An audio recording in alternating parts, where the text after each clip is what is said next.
currently run a company called Aspiration Energy, which is a solar energy company. Now, to tell you, I mean, he said I should talk to some budding entrepreneurs.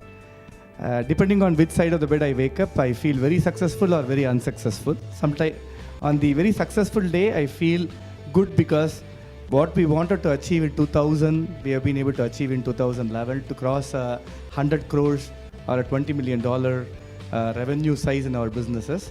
We could achieve it 10 years later. So on the days when I feel successful, I feel good about it. But on the days I want to feel unsuccessful, I wake up the other side of the bed and I feel that, hey, you should have done it in 2000. So just for the young and budding entrepreneurs, I have a couple of things to say. If I can do it, you could definitely do it.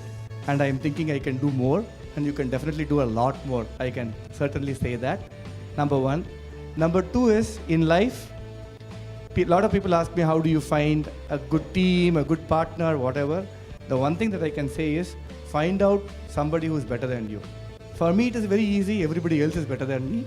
For some other people, you have to try hard to find somebody better than you.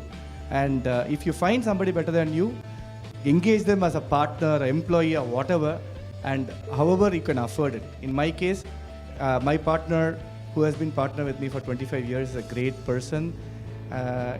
In reality, we could not have afforded each other as a salaried employee, so we became partners, 50-50 partners. It depends on what is the least cost at which you can afford a talent that's better than you. And if that means 50% of your partnership, you should give. If that means it's salary, you should give.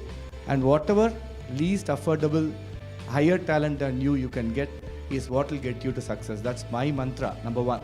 Number two is perseverance.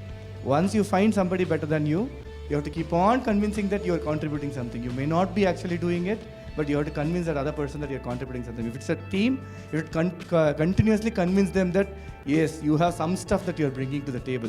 Then they will stick to you, persevere in the business, you will be successful. That's my message for the entrepreneurs. I am traveling from IT into solar. Now we have gotten some hospitality businesses. We are hoping to build a few more businesses. We were very diversified, became very focused on IT, and focus helps. Now we are again diversifying. Diversification helps.